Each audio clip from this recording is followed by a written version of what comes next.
Hello, ladies and gentlemen, and welcome to the final RWT podcast of the new year. My name is Mike Larkin, joined as always by my boy, DC Daniel Crimmins.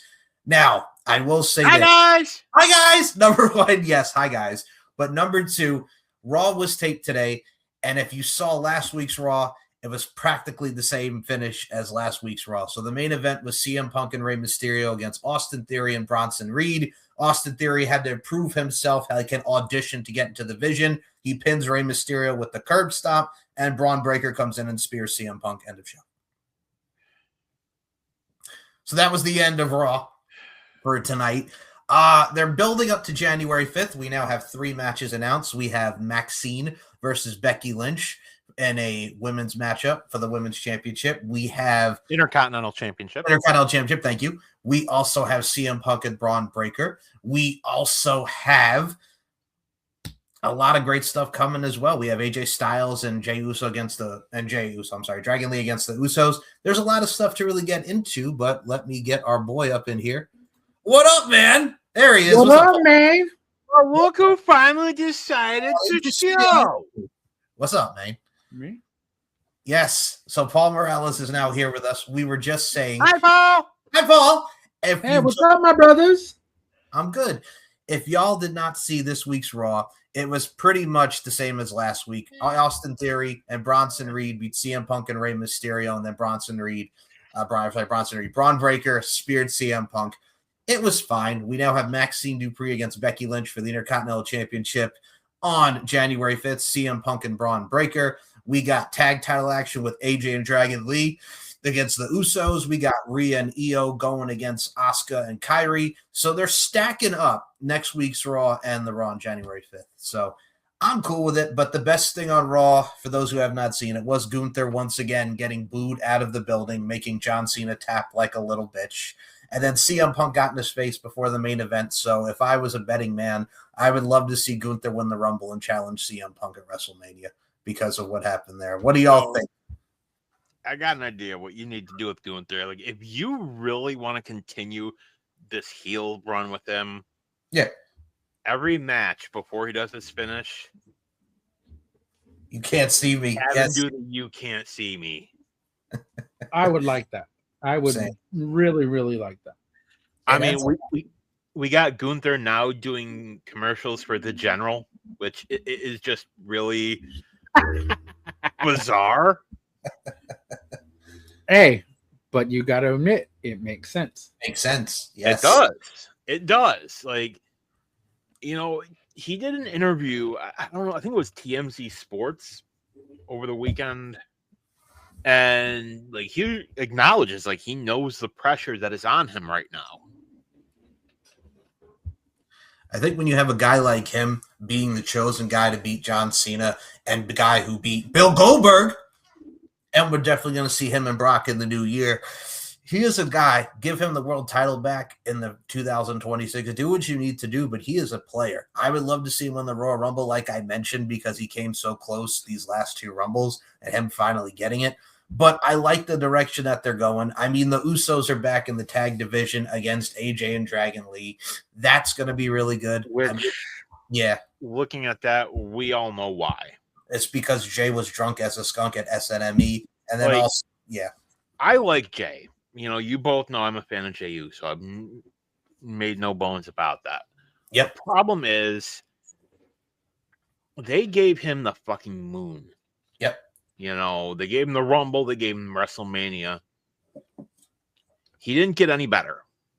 No. You know, he didn't step it up. You know, and I'm sure Roman probably talked to him, just said, dude, now that it's you got to do it. Like, his promos had not gotten any better, and it was the same one week after week. 4 letters, 1 word. That bullshit. And what honestly, what I think really sealed it, the title match against CM Punk, that botch. Oh, the neck breaker, yeah. Where you could tell Punk was pissed. And he kicked him right in the head like Shawn Michaels and Vader. And I think the right call was made, which it sucks because we don't get to see what Jimmy could do as a face or as a solo star. Yeah. But just as an ironic side, how crazy is it that Solo has gotten so much better than where Jay was? I mean, Solo with what we got now at the MFTs and the Wyatt 6 on SmackDown, the brawl that ended SmackDown. Like, Solo is just the mannerisms, the facial expressions. Like, he's great still. That video of the fan saying to him, "What are you looking at?" And he looks back here and just says, "Your whack-ass makeup job." They have something with Solo. Like, he's the best part of the MFTs. Like, it's awesome. He cracks me up every time. Like, I see Solo on the rise, and then I see Jimmy. They tried briefly, like he was going for the U.S. title, and he was feuding with Solo. But with Jay, you have to do something. It's almost like the Matt Hardy and Jeff Hardy. Jay Uso is like Jeff Hardy, and Jimmy's like Matt Hardy, taking care of his little brother. Broken Jimmy Uso. Yeah, but you have to look at how Jay is. Jay was never going to get above what. I mean, yeah, you gave him the World Heavyweight Championship. Yeah, he had this nice brief little run, but in all reality, there wasn't much to it. He was just this guy who was there. Yes, he had 4 letters, 4 letters, 1 word, yeah, okay, fine. Cool. What are you beyond that? Nothing. Because he wasn't doing anything. He was just there. And that was the hard part. Is like, yes, he has the crowd behind him. Yes, he has all the potential. But what was he doing with that potential? Nothing, because he wasn't doing anything that anybody was saying that outside of what that same body of work. Remember how John Cena was nothing more than the 5 moves that he had. It didn't matter what John did. He was just still, 5 moves. That was it. Boom. Everybody goes away happy. But there was no drama. Exactly what John says, in that interview with Chris Van Vliet.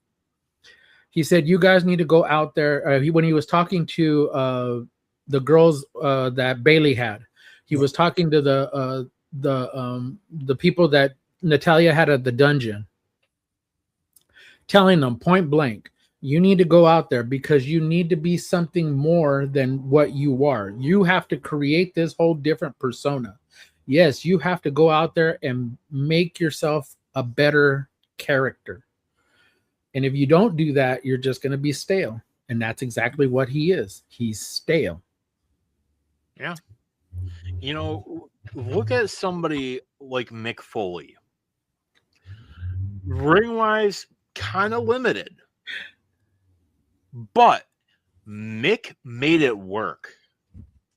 Look at the storyline of him trying to get to the world title. Mm-hmm.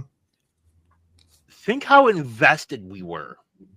Yes, from Survivor. And then we thank you to Tony Schiavone saying, we understand that Mick Foley, who wrestled here as Cactus Jack, is going to win their world title.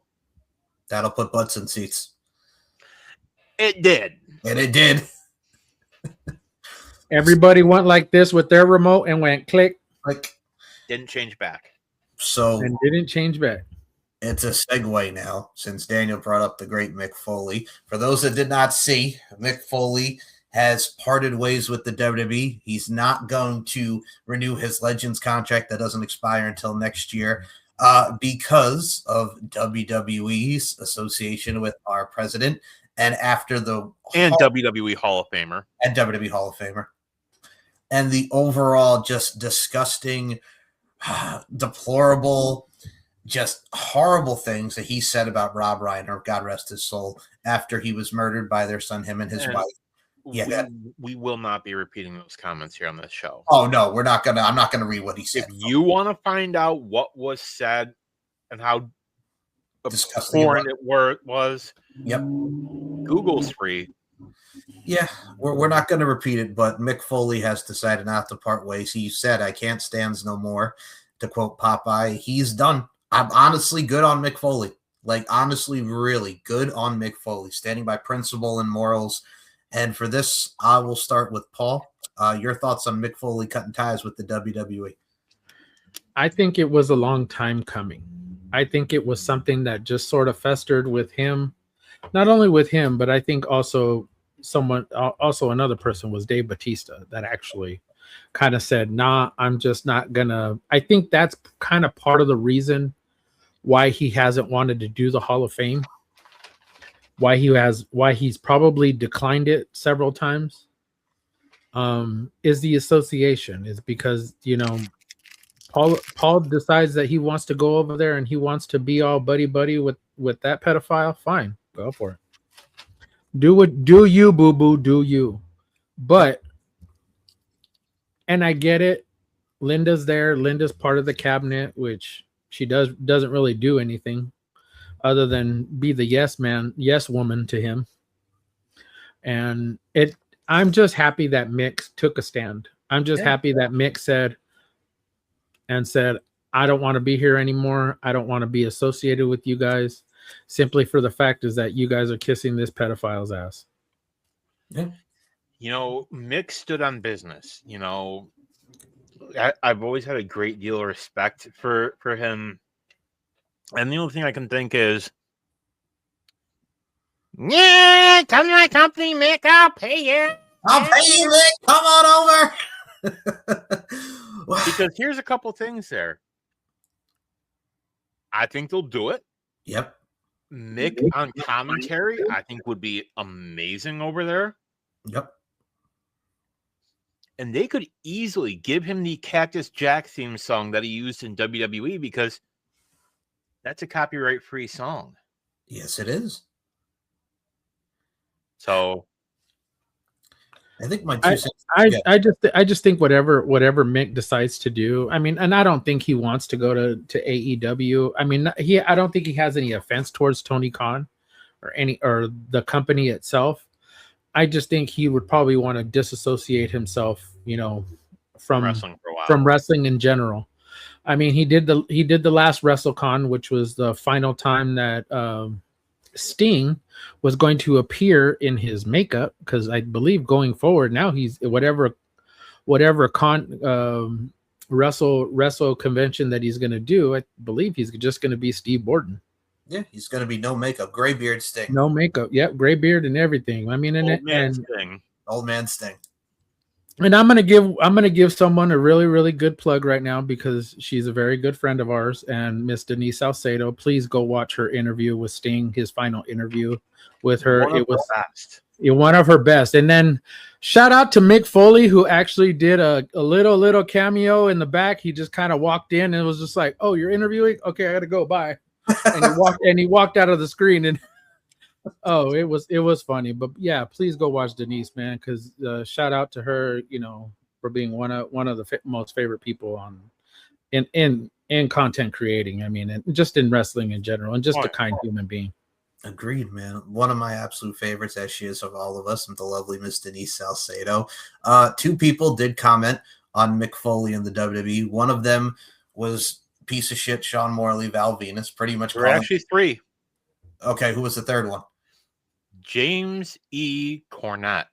Okay, yes. All right, so we'll start with the crappy ones. Val Venus, pretty much like he does with everybody, called him a communist. Okay, Val. Your gimmick was of a porn star, Val. Be quiet. Be quiet, Val. Like, literally, shut up, Val.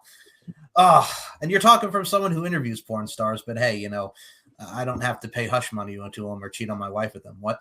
Anyway, I'll move on. So Fake We will news. keep that under wraps. Shh. That was fake news. That was this horrible news. It's fake news, I tell you, boy. And then we also had, besides him, the one and only Glenn Jacobs, Mr. Kane, mayor of Tennessee, Knoxville, Tennessee, Knox County, pretty much said... He's not Kane anymore. No, he's not Kane. He's Glenn Jacobs. He pretty much said he's wrong, but he's entitled to his opinion. All right. I guess he's half right. I guess he's half right. Yes.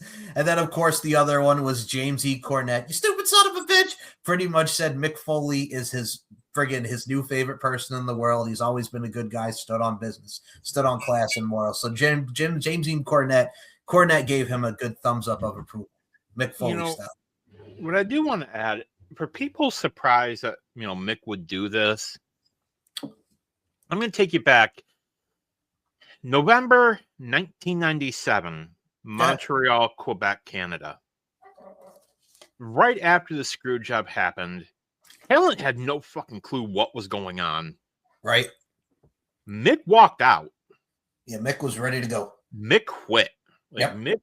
Mick had even said he was willing to go back to WCW. But Brett called him personally and said, Mick, take care of your family. It's fine. But that's who Mick was. You could even talk about the charities that he's done with RAIN and helping out all these young men and women. And taking care of the child of the late Ashley Massaro. Yes, he did. Taking care of China before she passed, being by her side. Like, Mick Foley is just a kind-hearted human being. Santa Claus every year will be here all day. I mean, Mick is just that guy.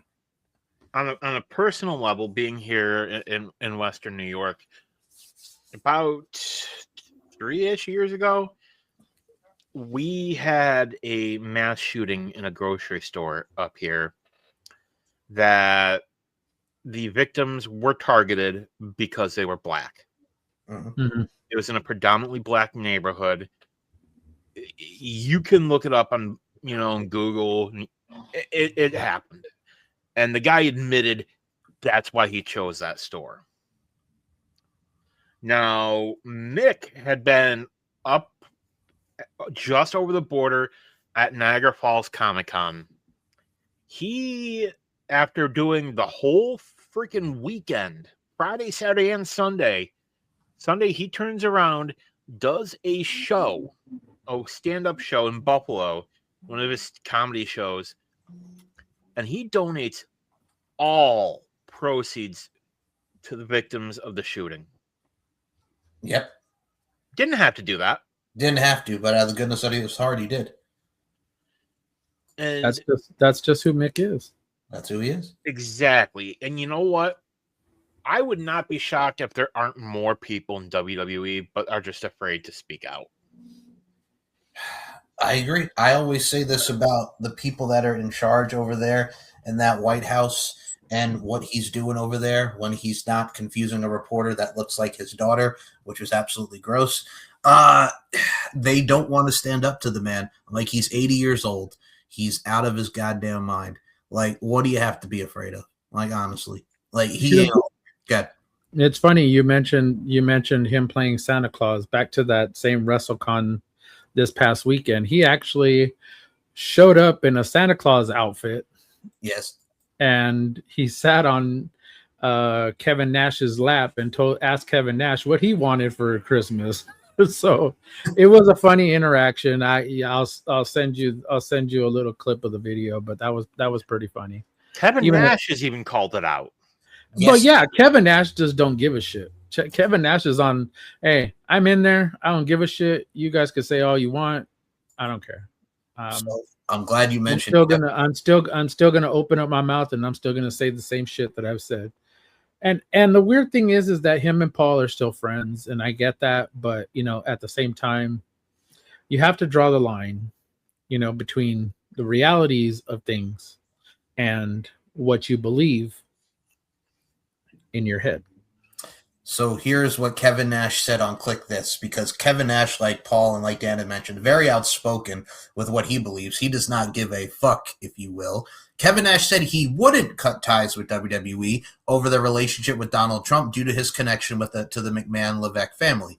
Mick Foley bailed, and I was just like, man, I understand it. And if that's how Mick feels, I get it from Mick's standpoint. But for me personally, because I had some people text me like, you're going to follow suit, let me explain my position. Paul and I drove up and down the road for a year and a half. Paul was the first of the clique to hold T, Nash's son. He gets with Steph, and I was at their wedding. I was one of Paul's best men. I was in the wedding when I was Diesel. They flew my wife up to New York City, and Linda took my wife out for the day. That was my wife's first visit to New York City while I was busy doing a commercial, doing some other things. Linda took care of my wife, and I'll forever be grateful for that because my wife was really nervous. I look at the McMahon-Levesque. I look at them as family. Like, that's it. They're just family to me. Linda knows what my political views are. I remember we were at the Barclays Center. It was priceless, the look she gave me, like, you fucking liberal. And she just looked at me. She goes, he's okay. And I went over and I gave her a hug and I asked her how she was doing. It's like they're my Republican family, but they're family. And that's what Kevin Nash had to say on Click This. I think if you look at it, you can agree to disagree. Yeah. We can have a formal conversation and agree on certain subjects, and we may disagree on certain subjects, but you could still be genuinely nice people to each other. That's the thing, is that, or that's the difference, is what I meant. But Mick's point of view, he doesn't have that same relationship that Kevin does. That Kevin has with Paul. And I get it. We all get it. But when does somebody get to draw the line and it be okay? Can somebody literally just say, hey, look, I don't want to deal with it? Mark Henry can pretty much say, hey, guess what? I may be a liberal, and the Undertaker may be a conservative, but hey, you know what? I can have a good conversation with him. We could all have a difference of opinion, still come out and have a good conversation, a good, kind conversation, and not be such assholes to each other. But there's a lot of people who just don't give a shit. And this president has pretty much told everybody, well, you shouldn't stand for somebody else's negative opinion or somebody's difference of opinion than what I have, because you need to follow me, which is literally a bunch of bullshit. Because if you can't think for yourself, then literally you're fucking nothing. Yep, exactly. Like, for example, Paul thinks tequila is great. I think whiskey's better. Yep. You know what? This show's over. I'm sorry. I'm sorry. This show's over. It's just I'll be damned if I'm going to be disrespected like that by Daniel Crimmins. Yes, I am going to government name you. Right here, right now. No, I don't care. You know what? Hey, I like it too. I like whiskey too. I can't really say too much. Gotta be Irish though. Yes. Gotta be Irish. I'm sorry, but I'm not Irish. No, I'm saying gotta be Irish whiskey. Gotta be Irish whiskey. Whiskey. But no, I've had my screaming matches with MAGA people, and there's some people that I can get along with, some people I can't, but I look at it from a stance like this. I think at the end of the day, if you want to try to talk to those people, you're never going to not change their minds, because they're never not going to admit that what Trump wrote about Rob Reiner, which again, not repeating, was abhorrent. Like we mentioned, they will say like he was justified because Rob Reiner opposed him, which it doesn't give him the right to do because a man literally got murdered. But at the same time too, it is what it is. I will say this. Hit me. I was watching Home Alone 2 the other day, and there's why? Well, was there a black mark over his silhouette or that over him when he was talking to Kevin? But the line I'm talking about, it was with the was he redacted? That was the word. No, redacted. Yeah, was he redacted? No. Sorry, my bad. They hadn't gotten to that yet. Oh boy. But it was the pigeon lady who I still say looks like Piers Morgan, but that's. Wait a minute, that's great. Well, first of all, yeah. So the actress, I was gonna say the Piers Morgan. Now the point I'm getting to there's a line that she says, and I'm paraphrasing it, but she says, "Everyone wants to be heard, but nobody wants to listen." Yep, I remember that line. That's life. It is. Yes. For those who've never seen Home Alone 2, the actress who plays the pitching lady was the same actress who played Maggie in Angels in the Outfield back in the day. And she's also Piers Morgan. She's also Piers Morgan. Oh, that is the quote of 2025, Dan. God damn you. Either that or Piers Morgan is her. Oh, well, someone else. We'll go with number 2. I'm telling you, it's a conspiracy theory. It's a conspiracy theory with all that mind control. Yeah. So we'll move on to somebody else who.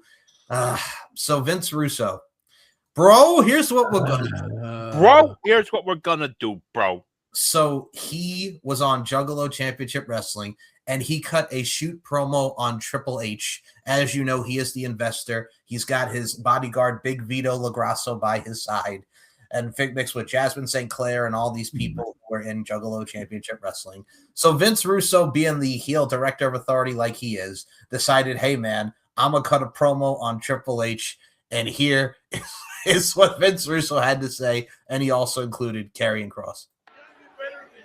And his name is Triple H. And guess what? Triple H used to be a wrestler. So what that means is Triple H has an agenda. Triple H likes some of the guys on the roster, doesn't like some of the guys on the roster, and it has an impact on the show he runs. Because if that's not the truth, then explain to me about Karrion Kross. Why is Karrion Kross no longer in the WWE? I'll tell you why. Because Triple H knew that Karrion Kross was going to be a bigger star than he was. Oh, now you're starting to listen. Oh, now you understand. And Karrion Kross, if you're listening, you are welcome here anytime with Scarlett. So that was Vince Russo talking about Karrion Kross and Triple H in the shoot promo. Dan, your face says it all started off, man. So I'm not going to say he's necessarily wrong, because I don't think he is. Right. Now, as in the past, WWE / TKO, whatever you want to call them, they don't like people that get over on their own. No. They don't. Vince hated it. Triple H hates it. Kross did something that the crowd loved, that the crowd got behind. That shoot promo. And instead of thinking like, okay, this wasn't the plan, but let's see what we can do with this. I think you have someone like him, and you have someone we got with the Final Testament, him and Scarlett, their overall their presentation. Just, it was the way he was booked. I think there was a lot of potential with the AJ Styles feud. There was a lot of potential with the Sami Zayn feud, but he got some good spots of like being showed in prominence, but God dang it, there could have been so much more. Paul, what were your thoughts on Vince Russo in character, talking about Karrion Kross, come to JCW? Let's talk about one Cody Rhodes. Yes. Do you remember the shoot promo that he did in shortly before All In? And I believe he did it in Japan. And he was talking about WWE, and he was specifically talking about Triple H. Yes. And then he also did the other promo. Honor. God, and I think it was the NWA he shot the promo. Yeah, and he did one in Ring of Honor too. And he did one at Ring of Honor too. And it's like, you talk about somebody who genuinely got over by themselves. It was Cody. Yep. Cody literally put himself, Highlander Cody, literally put himself in a position to succeed. but he got popular outside of WWE. And that was pretty much what Karrion Kross did. Yeah, he shot that promo in WWE. Yeah, he shot it basically for his own YouTube channel and not for WWE's. And he got over. So what's the problem? It wasn't Triple H's idea. Exactly. Much like when it wasn't Vince's idea and everybody hated it. Zack Ryder, again, somebody that got over because he was using what he had available, and that was the internet.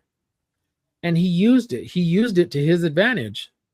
He wasn't supposed to win the United States Championship in that ladder match, but guess what he did? He won it. And why did he have it stripped away from him the next night by The Miz? Yeah. Because Vince was mad because he took it. He took away the moment. And that was, if you go back and look at that WrestleMania, that was one of the greatest moments because you saw a young kid who was ready, primed and ready to take that next step. He took advantage of it.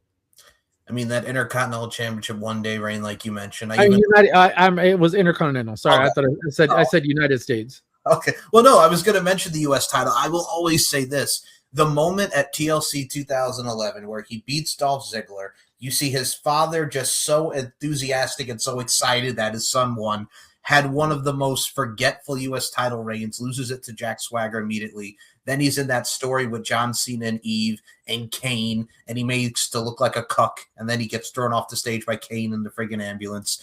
Like, it's still like that. The wheelchair. What I say, wheelchair? See, I fucked up too. Wheelchair. Thank you. You done fucked up. No, you know. So, but that's the thing. He got like so big at the time, and then they just fucking went to the wayside because it wasn't Vince's creation. And then when you saw Z True Long Island Story on the WWE YouTube channel, it was so watered down what he was doing on his own. Yeah, you look at what he did on YouTube. You look at what he was performing for himself, not WWE, not their writers. It was him. It was literally Matt Cardona took this persona and he ran with it. And he said, I'm going to make the most of it. Now, what has Matt Cardona done since he left the WWE? Made the most of it. Yeah. Made the most of it. Created pretty much his namesake as his character. Took a little bit of that Zack Ryder character, but amplified it. What Vince would never do. And he amplified it. And that was probably one of the best things that Matt has done since leaving WWE. I mean, look at in 2025, we got Matt Cardona on NXT as a part of TNA, and we got Zack Ryder in the Cena tournament. So he got to wrestle and blunder both of his gimmicks on 1 year. But it's always been a thing. Like, if you look at Samoa Joe, the reason I think he really didn't get over in WWE, and it wasn't with the fans, it was with Vince.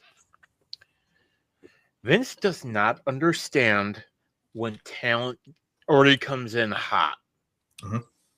I remember when Kevin Owens, he's beating down Sami Zayn, and you hear that music, and I'll be honest, Joe's first theme was straight dog shit. Oh god, that was so bad. That friggin' generic ass theme. Yep. And then, but you see Joe come out, and everyone blew up. You're getting chants of Joe, Joe, Joe, Joe, and then Joe's gonna kill you. I think where Vince got pissed off was the promo against Brock Lesnar. Going into Great Balls of Fire. Yep. And he took it upon himself to tell Brock Lesnar, you ain't shit. Look at me when I'm talking. You want to know why? Because Samoa Joe is one of those guys that he knows how to fight. He's not just some random guy. He does have that Muay Thai. He does have all those martial arts skills. It's not just something that he says. He has them. Much like Shayna Baszler. We know what Shayna Baszler can do. Yeah. Hell, she was an MMA fighter. But not only that, but she also does the martial arts. And that's just the difference. Samoa Joe is one of those people who will get up in your face. He will tell you he fucking likes you, or he will tell you he fucking hates you. And when those promos come out, oh, it's genuine. It's genuine. He's going to give you 110%. And if he going to fuck you up, guess what? Samoa Joe's going to fuck you up. And Brock was cool with it. Brock had fun with that. He smiled. He's like, all right, yeah, let me have it. Go ahead. But I think Vince just didn't like it. Oh, no. Brock looked at it like somebody that could hang with him. Mm-hmm. And honestly, the biggest mistake they made, they should have had Joe beat him. I agree. They should have had him in the coquina clutch and Brock tapping out. Which I think Brock's going to be tapping out at SummerSlam. I think so too. But if you look at it, they have one guy in particular who was a common bond as a wrestler, and that was Kurt Angle. Yep. Because you know how the rivalry that Brock had with Kurt, and you know how the rivalry that Samoa Joe had with Kurt in TNA. Like, they literally one in the same. And Kurt will tell you that Samoa Joe can go. He knows Brock can go, but he could tell. I'm pretty sure vice versa. He could tell both of them. That would have been a fight for us. Ooh. That would have been a fight.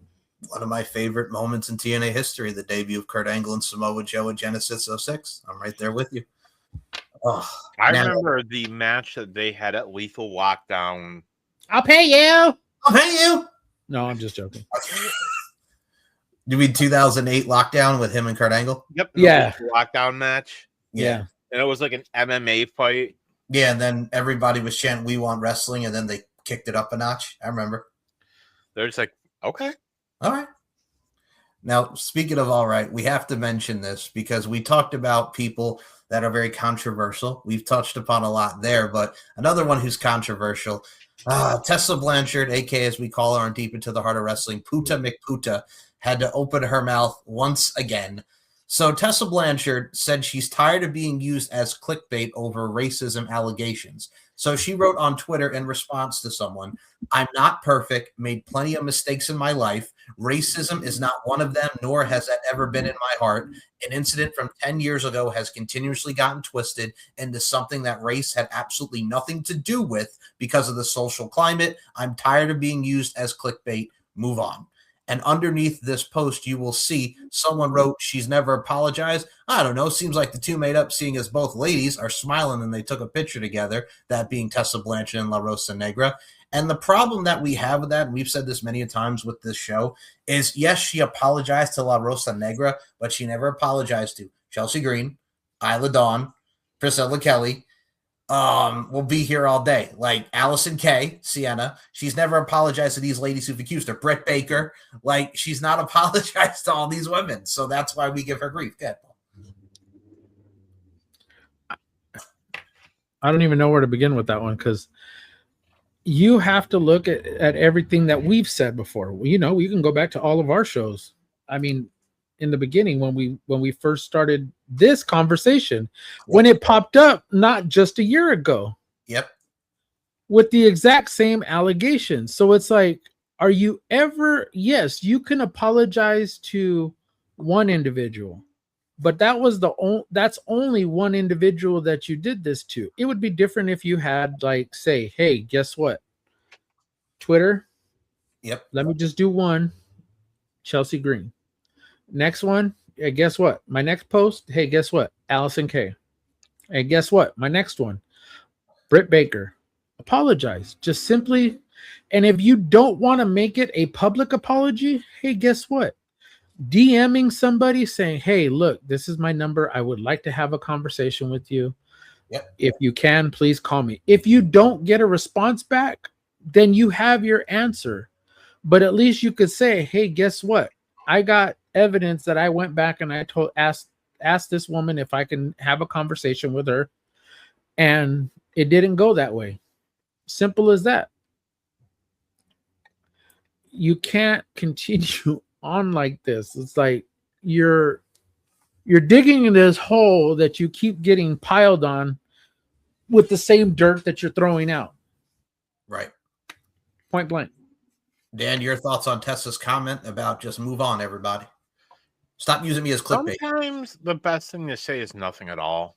Yeah, I agree.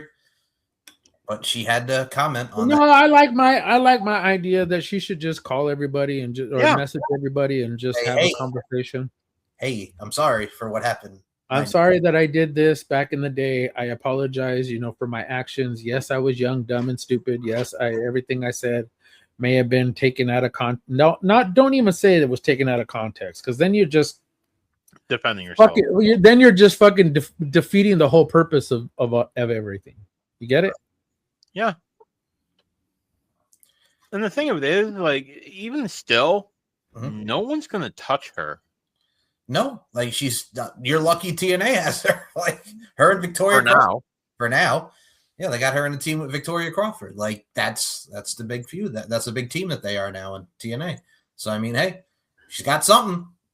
She's got something. So good for her. At least she's there. She had the TNA World Title in her sights. Yes, she was on that upper level of the same thing with Jordan Grace. Shortly before Jordan Grace, what did she win the title from her? No, she beat Sami Callihan for the. No, shortly before Jordan Grace left, didn't she win the title from her? No, or no, it was just a match. Just a match. No, it was just a one-on-one match. Yeah, because I remember she won the Knockouts title. I think she beat Allie. And it's weird because that was just at the beginning of this year. Yeah, she only wrestled her one-on-one, and then Jordan went to the WWE. Yeah, and that was shortly before Royal Rumble, right? Yeah, something like that. Yeah, but it's like, like you're back. Just enjoy your time with TNA. TNA hired you back after 5 years. Like, keep your mouth shut and move on. Speaking of moving on, we will move on to the next portion of the show. So we will go now to Tony Khan because he also hold for a second. Yeah, sure. No, we don't want to. We don't want to. We do. So Tony Khan recently on a post AEW show, this was at the tapings, Tony Khan said the first Dynamite was supposed to be at MSG, but was then told it couldn't happen because it would really upset somebody. The crowd would then chant, "Fuck the Fed." So your thoughts on Tony saying that the first Dynamite was supposed to be at Madison Square Garden?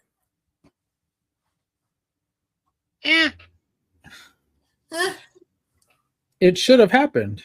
It should have been at Madison Square Garden. And I think they should have done it just to spite them. It reminds me of the Ring of Honor New Japan, like the Supercard in 2019, like earlier that year when they were at the Garden, and friggin' MSG's like, no, we'll take them. We'll take them. Fuck WWE. We're going to run that event there. And that sold very, very well. So, I mean, if AEW would have got the Madison Square Garden spot, holy hell. Like, that would have been definitely huge for them. And this is their first show in late 2019, the buzz that they were getting at the time. So that would have just been the cherry on top for them. You look at the moment that they started. You look at that initial show. Yeah. Phenomenal show. Great show. But what gets me is like you have WWE hadn't run a pay-per-view there in a long time. PLE, whatever the hell you want to call it. Yeah. So you want to run a show, a Raw show, a SmackDown, fine, that's cool and dandy, but that used to be your house. That used to be your place to come and do things in. Giggity. That used to be your home. It was WWE's home for so many years. Why are you trying to go away from that? It doesn't make any sense. It doesn't make any sense to me. If you have every opportunity to, especially in New York, yes, you've been running everything in Barclays, not MSG. And it isn't like, hey, we're running it at Barclays and hey, the New Jersey Nets are fucking great and amazing. But neither were the Knicks at the time either, but you're still not running anything there. And that's literally the Mecca of New York. Yep. So make that make sense. And Dan, your thoughts on this as far as AEW possibly being in the Garden of the first Dynamite? I don't have an issue with it. You know, I I think it would have been a cool idea.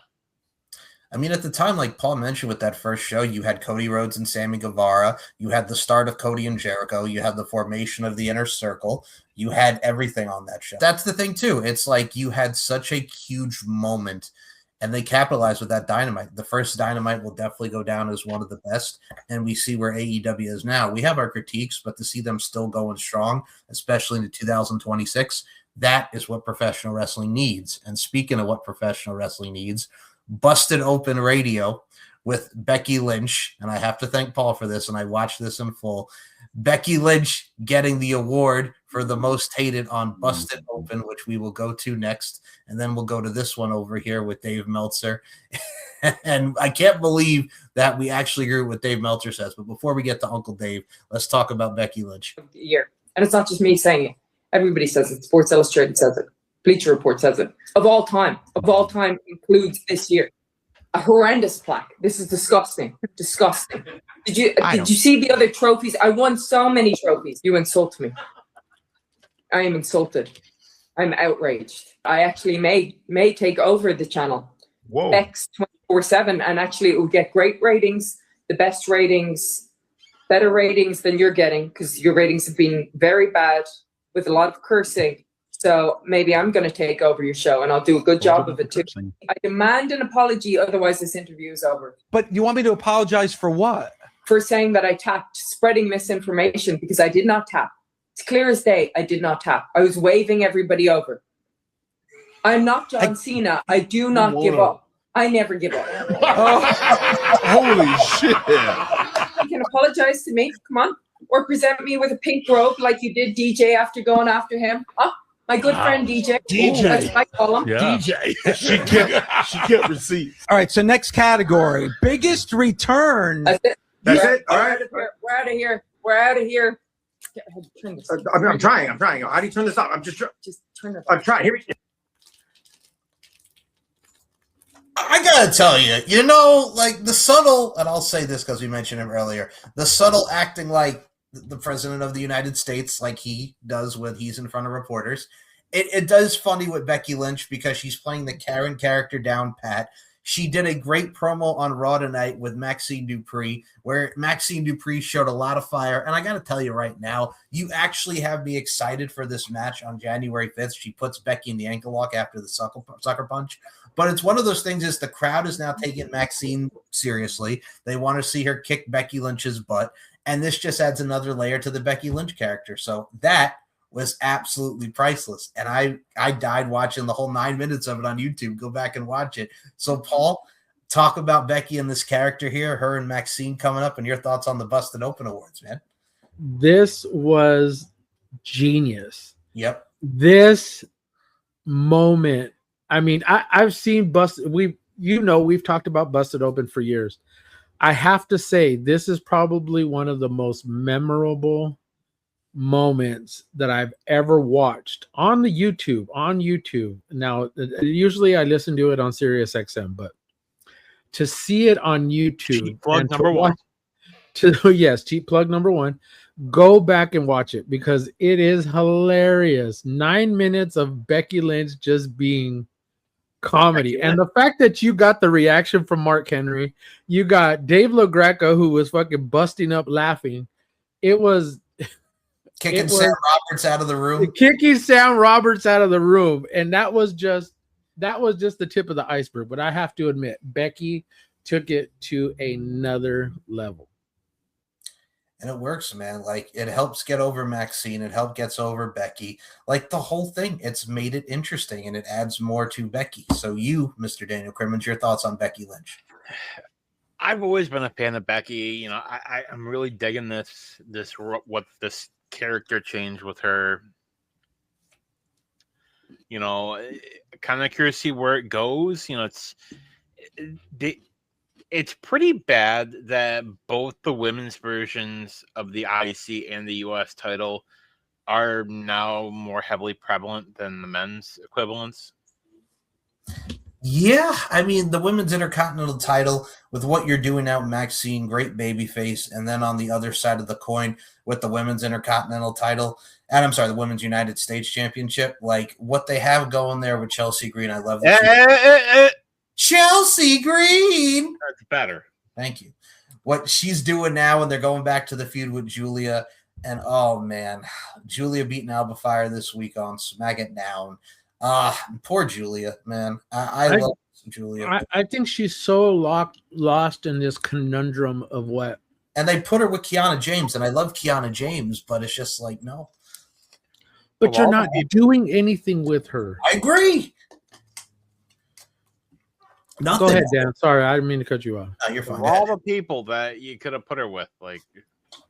And I love Kiana, but it doesn't work. It doesn't work. Nobody cares. She needs a better mouthpiece for her. At least somebody who, I think if she would have ran with somebody like Michin, I think she probably would have stood out a hell of a lot more. Or do Funaki. Because Michin's just one of those people, huh? I said do Funaki, like when Funaki was with her in NXT, and Funaki has her mouthpiece. But at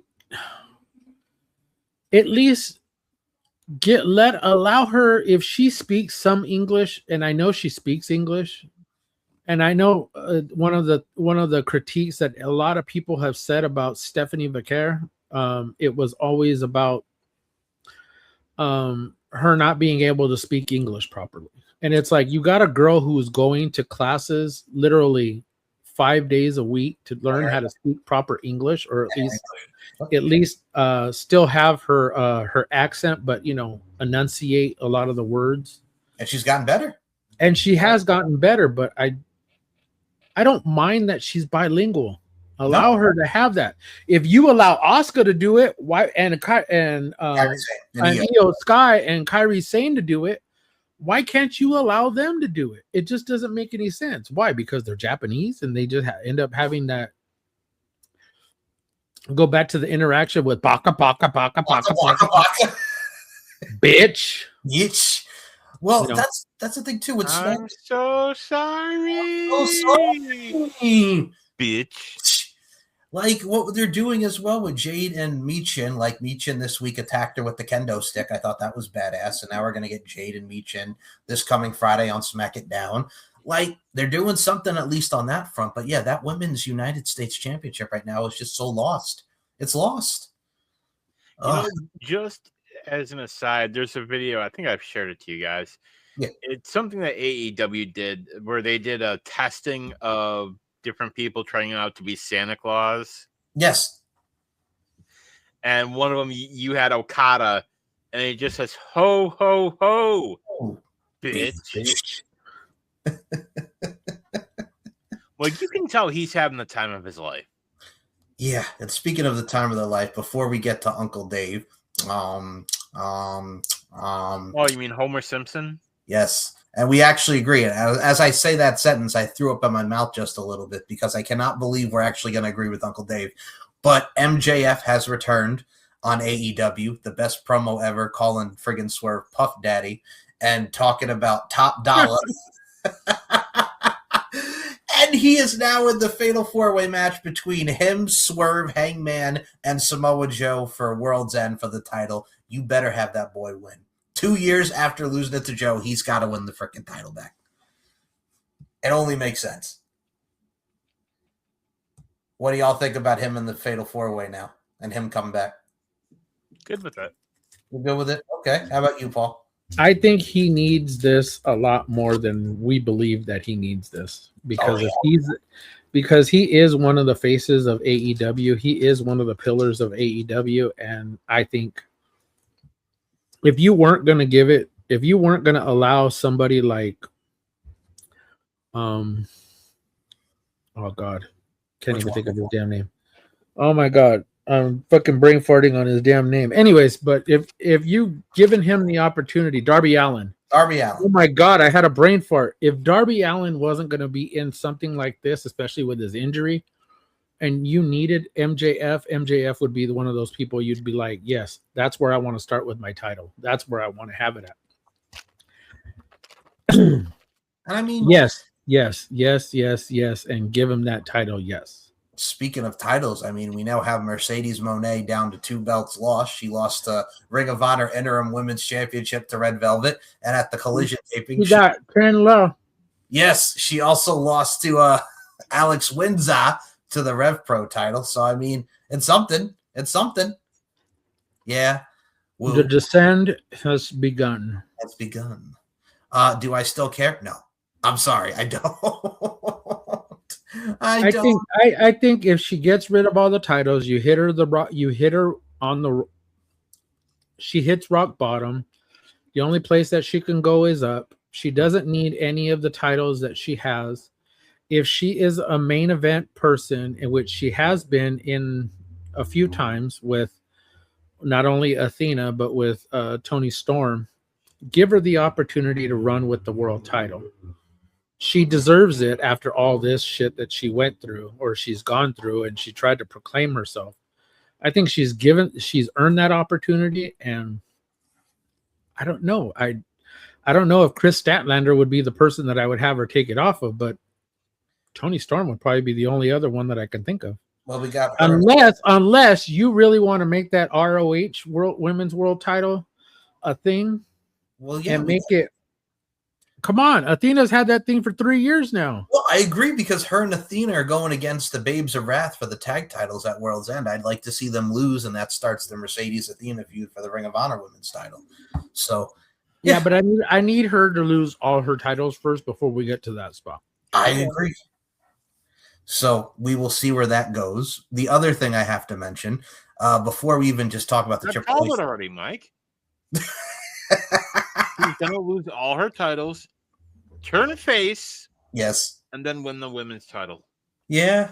So speaking of titles, we did have a big thing happen at TNA. 2 things. Number one, the Righteous are now with TNA, Vincent and Dutch, and they went right after the Hardy Boys. They kidnapped Matt this week on TNA. So Team TNA beat Team NXT in the Lethal Lockdown, the steel cage match there. And then Stax is on the mat. And then here comes Ariana Grace. She low blows her father, turns on Santino, and then starts making out with Stax at the upper echelon at the top of the ramp. And not that they aren't already engaged, but hey, you know what? You just sure lowballed your father for your fiance. For your fiance, and Mike's telling Mike Santana he's a terrible father. Like, it just, we got heel Ariana, no more pageant girl. I'm just gonna be, fuck my daddy and fuck everybody else. I'm with Stax. So your guys' thoughts on the Righteous coming into TNA, number one, and number two, the turn of Ariana Grace on her father. I am glad that they went there instead of WWE. Yep. There, I said it. I like your style. Thank you. Dan, your thoughts on the Righteous going to TNA? Love it. And as far as the Ariana Grace thing, that's some of a bitch. That's some of a bitch. But I was also happy Team TNA won because, oh, God, that Team NXT, friggin' High Rise, Brooks Jensen, Lexis King.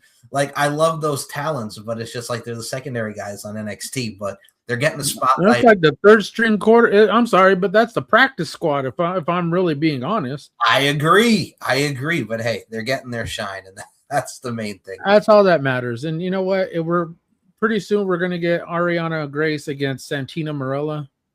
Woo. In a bra and panties match. Santina and Ariana.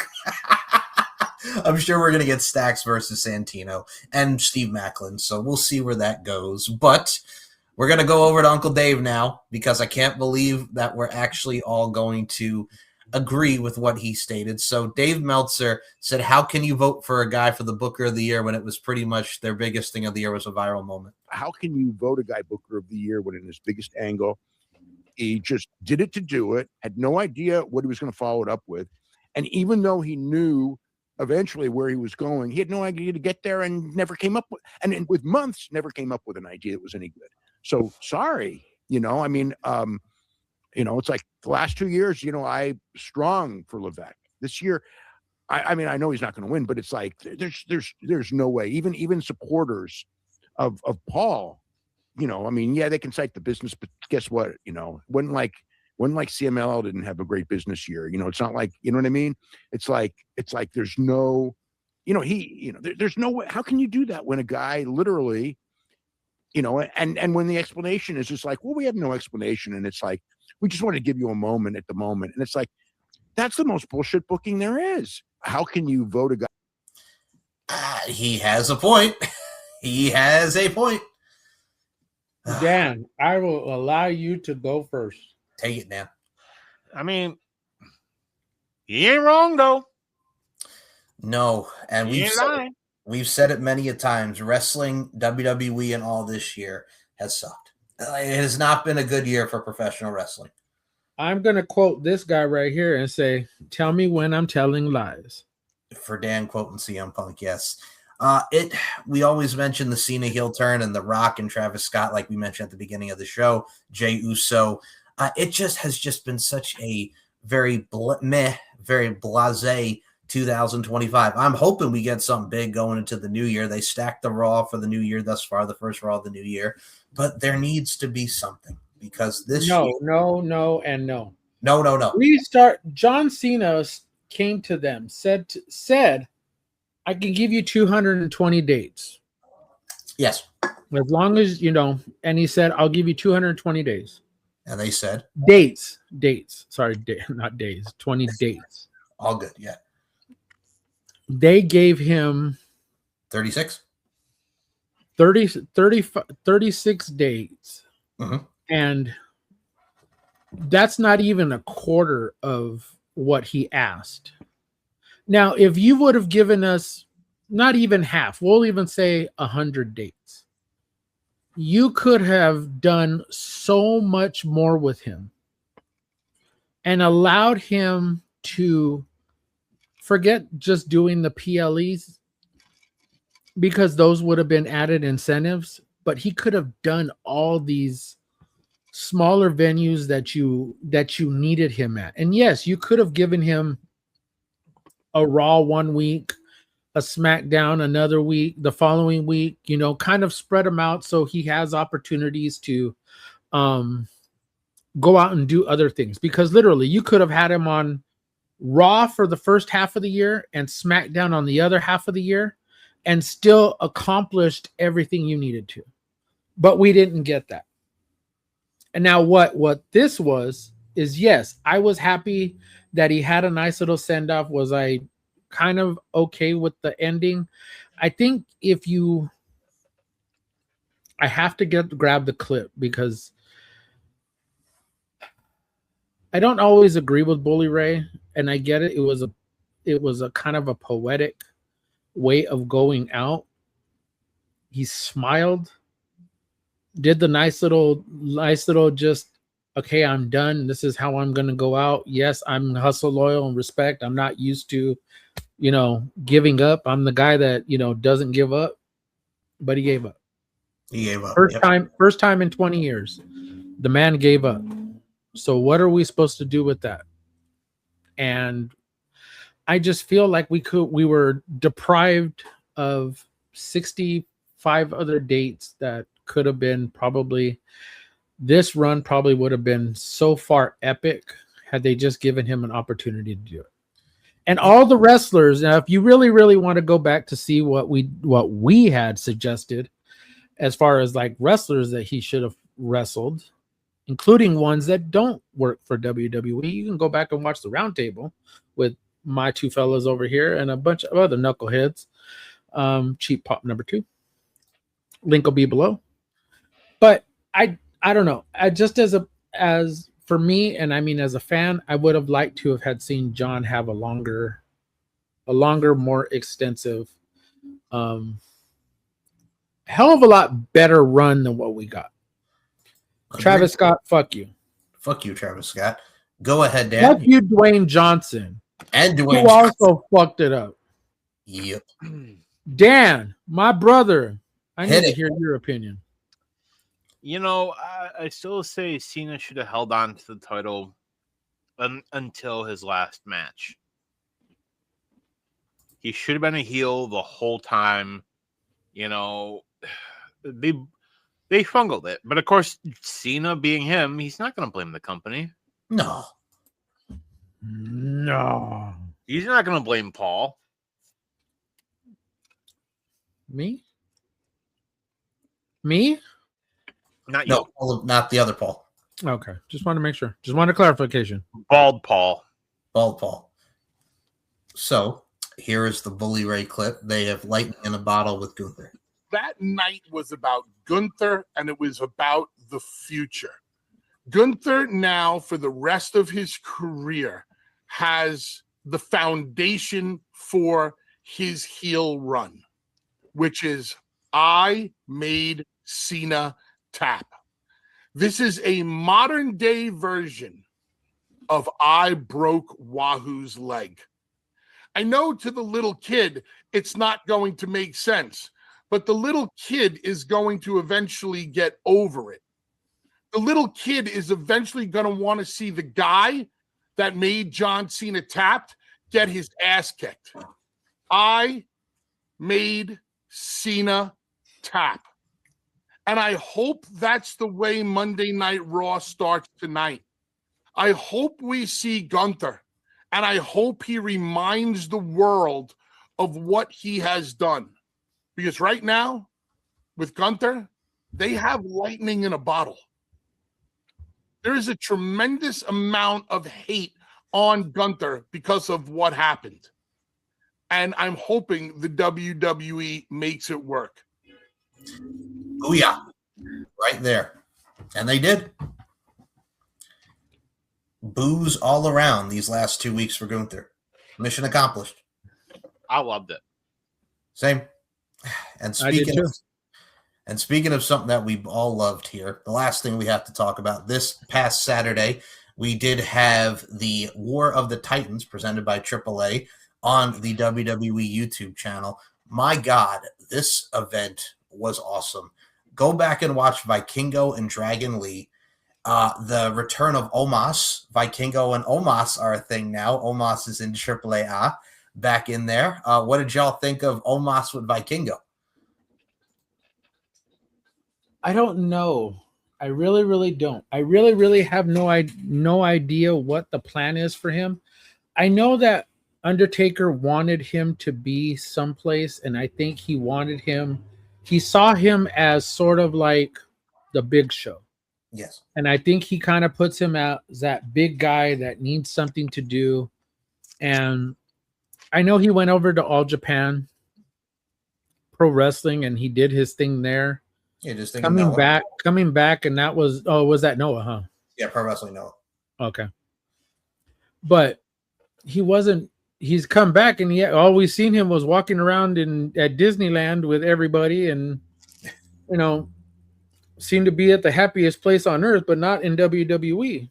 That was the thing about friggin' who was the mini that he faced in that rumble, that friggin' little rumble that everybody was going crazy for? And then, it was, I can't remember his damn name. Don't even ask me. I don't remember his name. But anyways, that was the last time he really showed up to do anything, and he hasn't been seen ever since. So, I mean, he's got a spot. I'm happy for him. I mean, if this is where they feel like he needs to be, fucking run with it. Like him being the muscle for Vikingo, who's now a heel. Like, I dig it. They leaned into him being a heel. A match that I really did enjoy, was Fabi Apache, Natalia, and Lola Vice defeating Las Toxicas, Flamer, La Hedra, and Maravilla.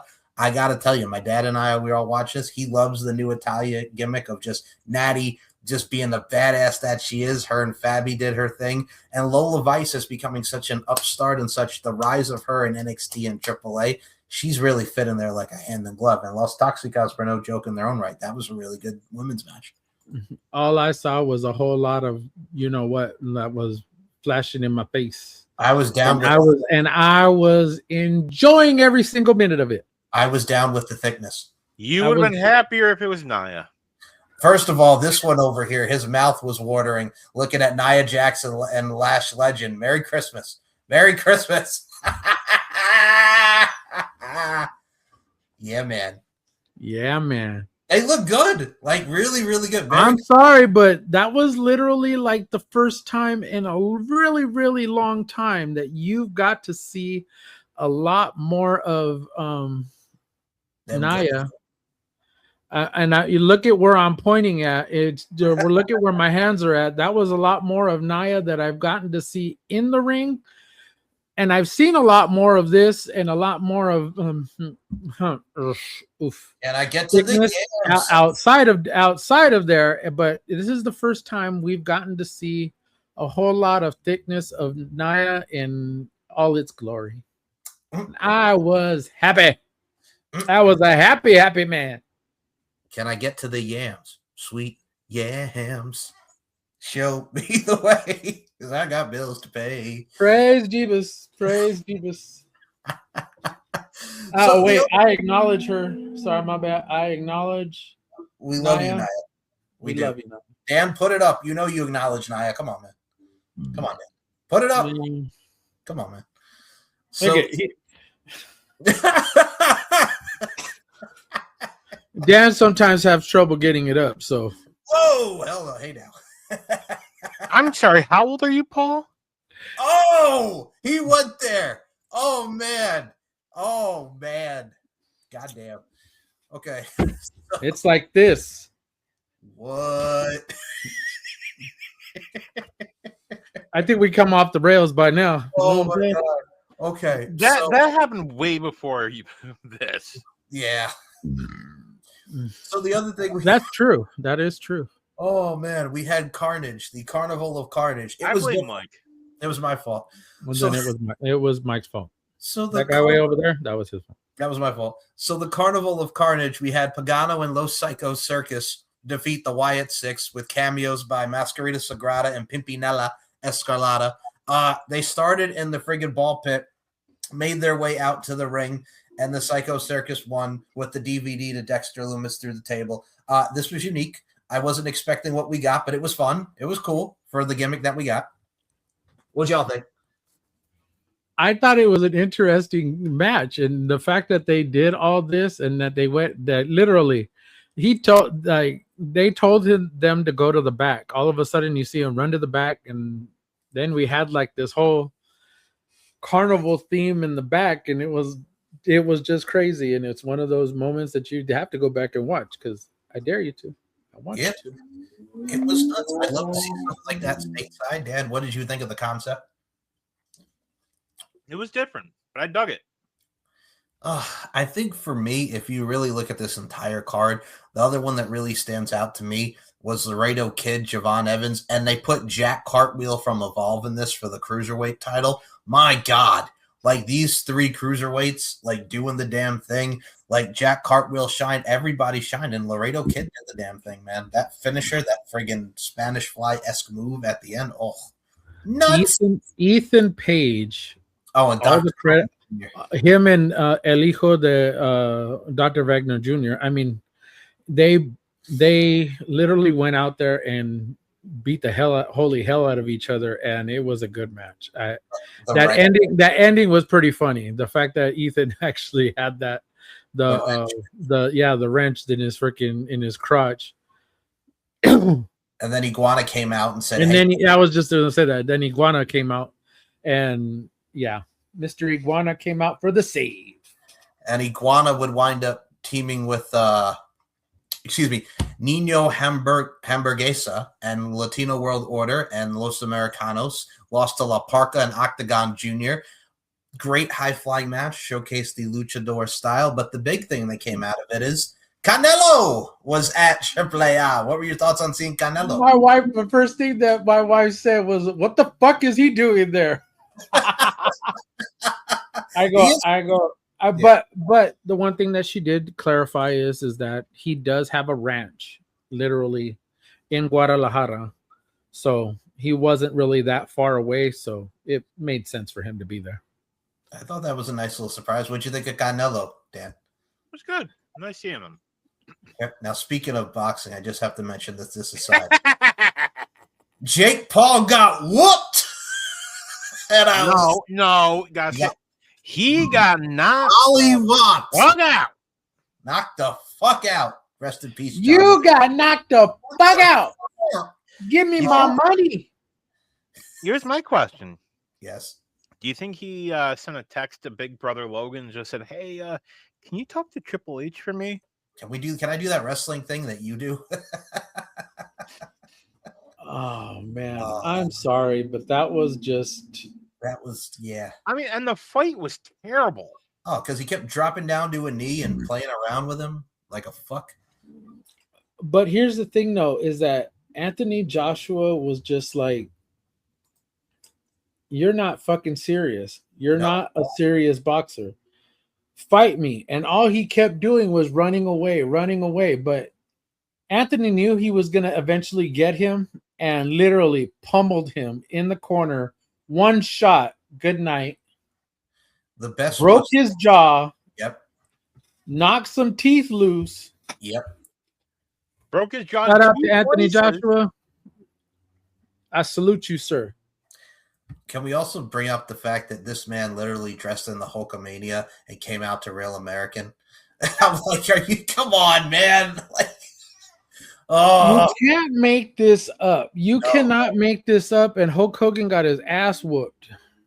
Yeah. Yeah. And yeah.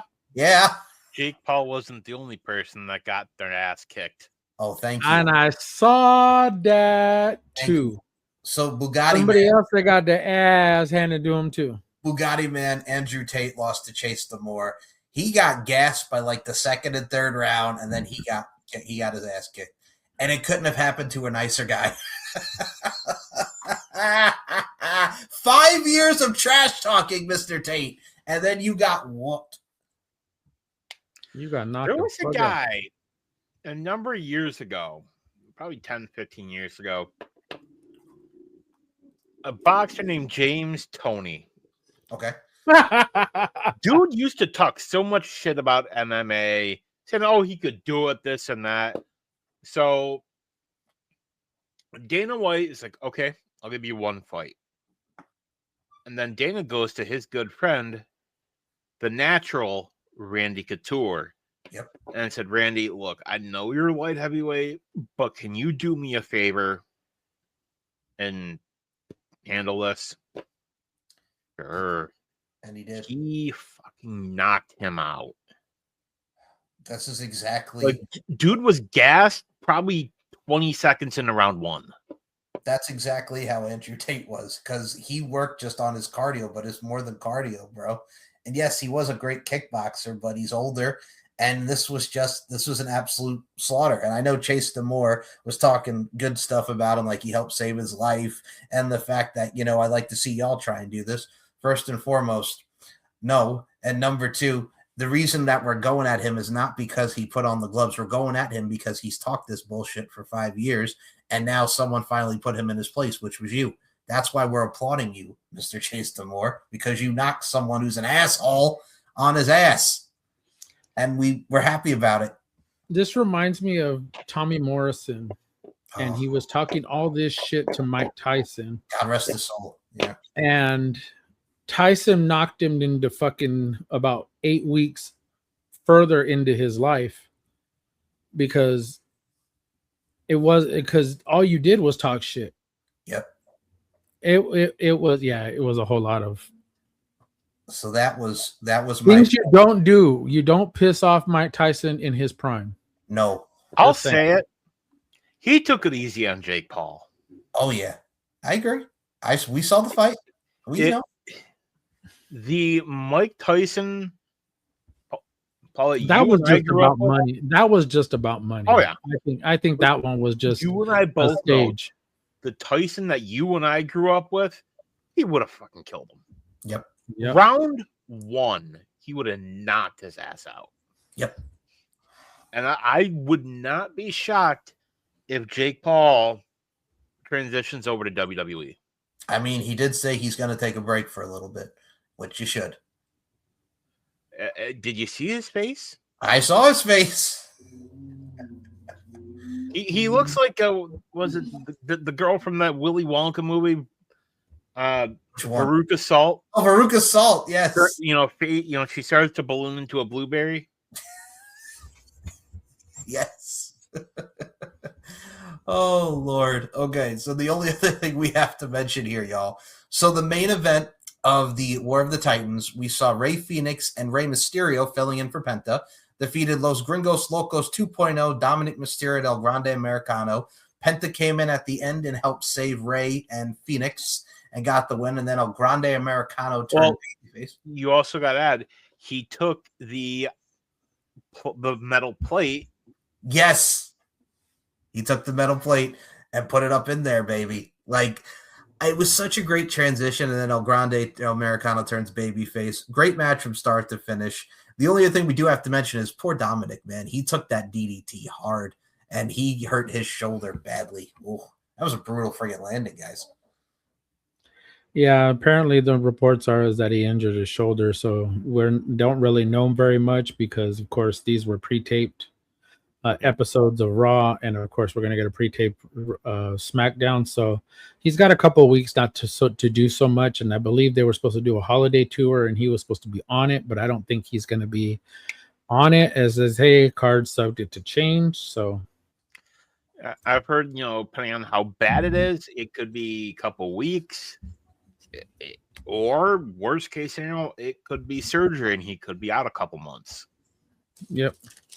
Yeah, it's a shame, but I think what we got from this show, and we got to get more AAA stuff, man, because it's so good. They're doing a lot on the YouTube front. It's just so great to see wrestling flourish and thrive on that front. Like I said, one of the rumors, and I don't know how true it is, but one of the rumors is that AAA is going to be featured in WWE 2K26. I am absolutely for that. Which I think is a really cool idea. It gives these talents another revenue source, which also we didn't add in. It was reported that Donovan Danhausen's contract with AEW is set to end. I heard February 1st of 26, and there's a huge push in WWE to sign him because people acknowledge that, hey, R-Truth doesn't have much time left. Yeah, very true. And as I said to Mike, I need a Mr. Iguana and Danhausen tag team. I would be down for that. I think that would be a lot of fun in AAA. Yep. That would be interesting. A Danhausen La Yeska puppet. Cursing the puppet. And I swear we need him to show up in NXT just so we can get a backstage segment with William Regal and Danhausen again. And then he's like, oh, what are you doing here? And then he does the... It's so funny, man. And that's some of the best things in professional wrestling is the comedy, which we like to showcase here on the RWT podcast. So we hope you enjoyed the final RWT podcast of the new year. We hope y'all have a Merry Christmas and a happy and healthy new year and a happy holidays. And a happy Festivus. And a happy Festivus, yes, sir. So before we close this thing out, Daniel, where can we follow you on the socials? What do you got cooking, man? RWT podcast. You can check me out here. TSK, we're doing something. I think we're doing World's End coming up. Yeah, World's End is on Saturday. Yep. Yeah, I think that's the plan. Not 100% sure. Got some good stuff coming. Pundit recorded. I did another re-recorded tonight. Whether or not, the whole Cena, storyline, how I would have done it differently. Nice. I can't wait to hear that, man, from your perspective. Hell to a the little razzle-dazzle. A little razzle-dazzle on it. Okay. So the other thing... Mike and I allegedly have a Uncaged, and we lost Paul. Yeah, we lost Paul. So we'll get Paul all back on in a second. But yes, Dan and I, after the holidays, we're going to start Uncaged season... Oh, God, we're on season 6. Thank you. It's one of those things where we're going to watch the AEWA pay-per-view this one. We're going to do one with Mo watching WCW. We have a lot of good topics. Our first episode is actually going to be, since we just surpassed the 4-year anniversary of it, we're going to talk about the start of NXT 2.0. Ugh. And then Shawn Michaels coming in and turning it into the NXT that we know now and all love. But yeah, those early years of NXT 2.0. Oh, God. Oh. Von Wagner. We're going to get to some Von Wagner and Kyle O'Reilly feuding and a cage match and all that. Oh, boy. Yeah, it was bad. That first NXT 2.0, the start of that is bad. It was pretty bad. Hey, at least we got Ciampa winning Goldie back. We did get Ciampa winning Goldie back. We got the rise of Tony D, Braun Breaker. We got Grayson Waller in the mix with Johnny Gargano. We got Mandy Rose. So there are some pluses. We'll get into. So that will be the start of season. Ilya Dragunov, yes. The NXT UK people coming on over, yes. We'll get into that. So with that being said, y'all, before we get Paul Morales back, which we hope he comes back, he is the dead man of RWT on Twitter, Instagram, and YouTube and TikTok. His links will be in the description below. If you want, Mike, where can we find you? Yes, sir. You can check us out, S&M Network shows on YouTube, where you can see RWT Podcast, the first 5 seasons of Uncaged, where we also get deep into the heart of wrestling with Robert Davis, Nicola, and I, the Steve and Mike Show, the LFC Podcast, On the Mic with Mike, and a little pop culture history.